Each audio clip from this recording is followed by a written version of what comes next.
You want a rare life, right? I know you do. You're scrolling through YouTube, you're looking at dudes who make over $1 million a year annually.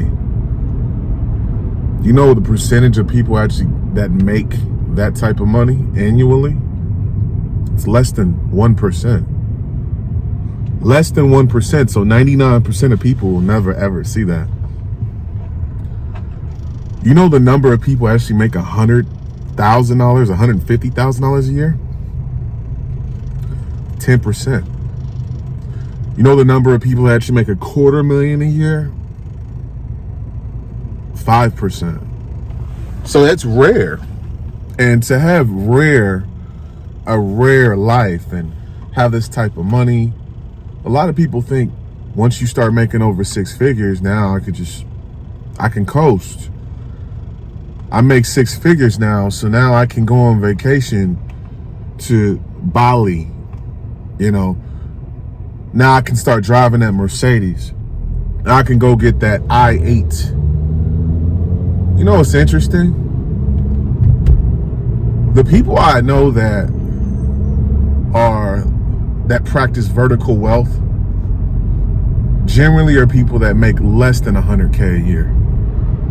Now, vertical wealth, basically what that means is as you make more money, you start to increase your spending, which is the easiest way to lose it all and go broke.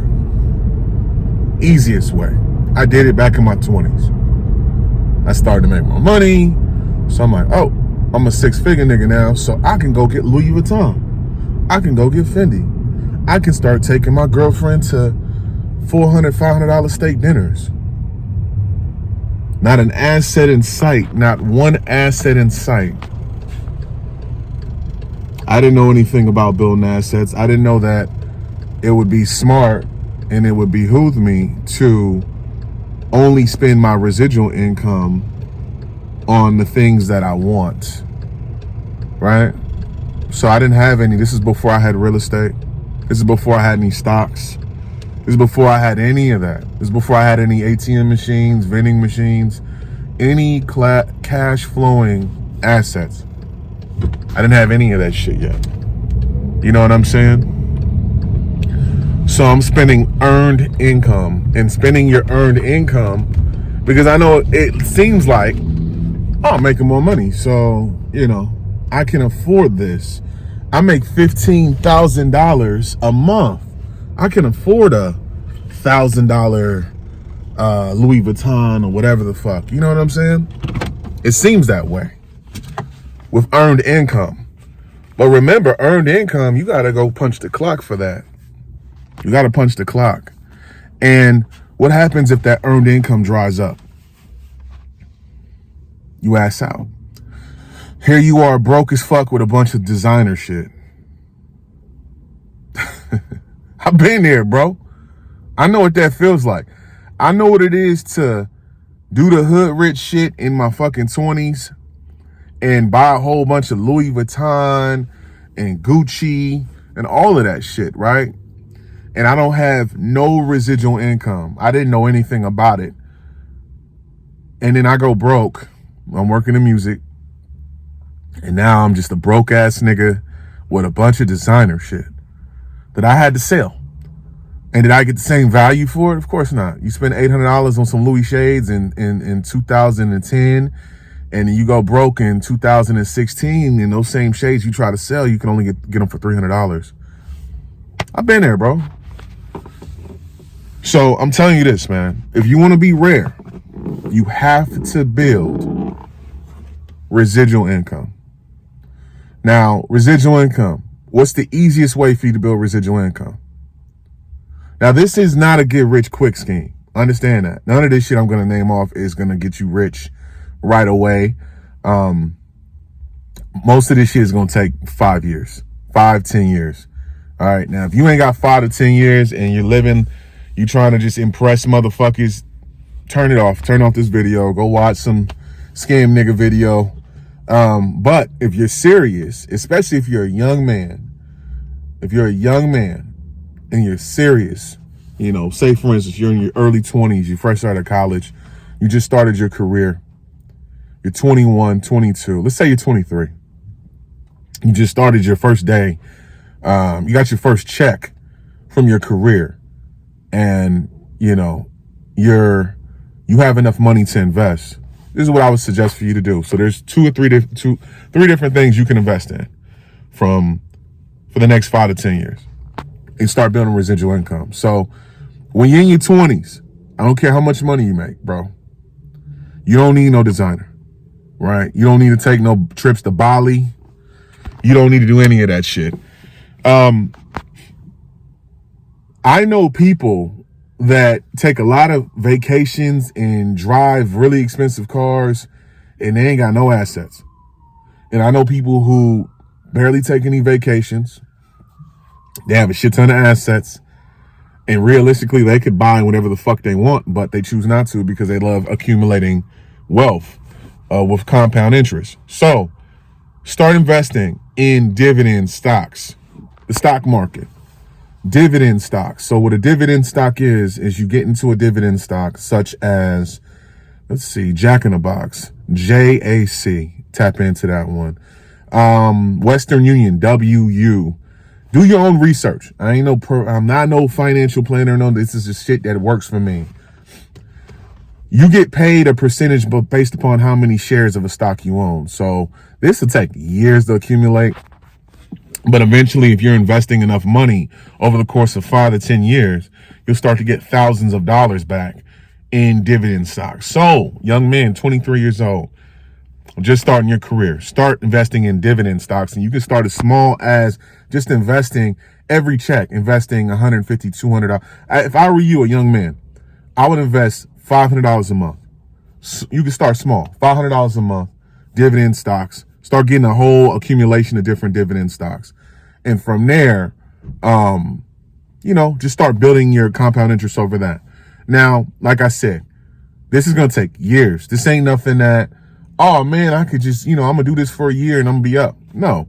In the beginning, your first year, your dividends are not going to be that much. You'll probably get a couple of bucks. But over the course of 5 to 10 years, you'll start to be able to make dividends that are in the thousands, right? And all you do with your dividends, you get paid out quarterly, is you reinvest, and buy more dividend stocks. Now, ain't none of this shit gonna be sexy. I'm not gonna tell you, hey man, take $1,000 and then go buy this shitcoin crypto. No, I'm not gonna give that to you. I had a little phase where I was buying shitcoins in the crypto space and making money and Shiba Inu and all that. And I'm not going to tell you none of that shit. Second thing you can do is you can start option trading in the stock market. Okay. If you're interested in that, if you're interested in either of these two, go to circ84.com. We teach both of those. And the next one, this is the very last one. If you got a couple of $1,000 you want to invest, start investing in vending machines. Vending machines, perfect places to put them, grocery stores, gyms, fitness gyms. I'm at the gym now. ATMs too. I do ATMs and vending machines. So, with ATMs, you get paid per transaction. So, if you're interested in that, I'm going to be having a webinar on ATMs later this summer. I don't have a date yet. I got a lot of shit I'm got going, but you can go sign up for it at kevrobinsonjr.gumroad.com. That's Kev, K-E-V, robinsonjr.gumroad.com, and go sign up for my newsletter that I send out sparingly. But when I launch the date for my ATM course webinar, it'll be live and also include my new book I got coming out as well, ATM Mogul Playbook, where I break down the ATM business. Go sign up, or just sign up for Circa 84. You dig? But I mean, man, look, if you want to live a rare life, you got to do the things that most people aren't willing to do. Most people in their 20s, they're not willing to not go out. In my 20s, I went out too much. Man, I used to go out 4 or 5 times a week. Real shit, man. From 21 to like 30, I went out so much, and I regret it. I wasted a lot of money. But you don't know what you don't know. Like, I didn't, fuck, man. I'm gonna be honest, if somebody had broken down to me at 23, yo, man, you need to set aside X amount of dollars for the stock market. And then I probably wouldn't have did it. Somebody would have told me any of this shit. I had somebody try to break the ATM business down to me when I was 26, and I was just too stubborn. Now look at me, 38 years old, and I own ATM machine business. But hey, man, don't be like how I was. Don't be 23, 24, 25, blowing all your money on stupid shit, blowing all your money on shoes and the bar and all that dumb shit. Take your money and invest it. Trust me, bro. You're 23, you're 24, you're 25. Invest your money, man, because what you do in your 20s is going to dictate your life in your 30s. What you do in your 20s is going to dictate your life in your 30s. So there's all type of shit that can happen. You can lose your career. You can lose your job. Your business can go belly up. Don't spend money you don't really have. Earned income is just earned income. You take that earned income and you invest in cash flowing assets to build your assets up. And that assets, you allow your assets to get to a point to where your assets can outweigh your liabilities. And once you get to the point to where your assets are outweighing your liabilities, you have some financial independence. And that's the key. But you're going to have to take those weekends of not going to brunch, ladies, not going to happy hour, fellas, not going to a sports bar. Your friends probably ain't going to know you that much. You're not going to be going out to the club. You're not going to the strip club. You're not going to be taking girls trips, ladies, where you spending all that money fucking random dudes on trips. Fellas, no trips to fucking Vegas with your partners. You know what I'm saying? You're going to have to just sacrifice. And I know it may seem like, oh, a couple of $100 on this and that ain't going to hurt. It will. The money that you invest on your pacifiers, I had a whole video about it. Men have too many pacifiers. Liquor, weed, women, fuck that. In your 20s, bro, take that money to learn to invest in an asset and learn a new skill that can save you a great worth of heartache later down the path. I'm telling you, invest as soon as you can.